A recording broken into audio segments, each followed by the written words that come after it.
এত দেরি করলে কেন? সেই কখন থেকে অপেক্ষা করছি।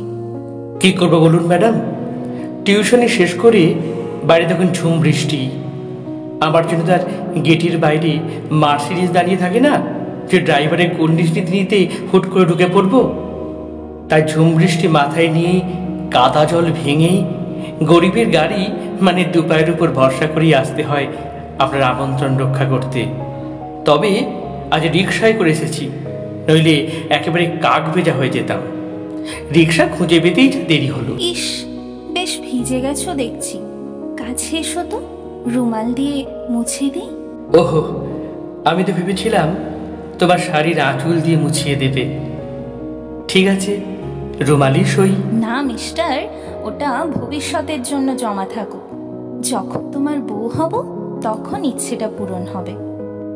আচ্ছা, আর যদি তা না হও, তবে আমি বুড়ো বয়সে পান চিবোতে চিবোতে কোনো এক বাদল ঘন দিনেই বসে বসে রোমন্থন করব আজকের এই রুমালি ভালোবাসাময় সময়টাকে।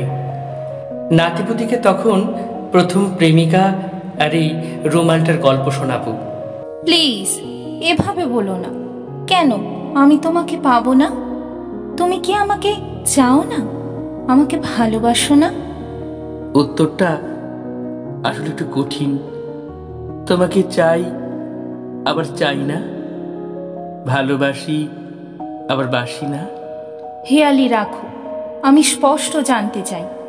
তবে শোনো, আমার প্রতিদিনের জীবন সংগ্রামের নির্মম বাস্তবতা তোমার জানা নেই। সেই জীবনে তুমি কখনো অভ্যস্ত হতে পারবেও না। তোমাকে একটা প্রশ্ন করি? হ্যাঁ করো। একটু আগে একটা টঙের দোকানের ছাউনিতে গা বাঁচিয়ে রিক্সা খুঁজছিলাম। খুব শীত লাগছিল। তখন চা খেয়েছিলাম ভাঙা কাপে। আধোয়া সে কাপে লেগেছিল অনেক মেহনতি মানুষের ঠোঁটের ছোঁয়া। লেগেছিল থুতুও, যা এখনো আমার ঠোঁটে লেগে আছে। তুমি কি পারবে সেই ঠোঁটে চুমু খেতে?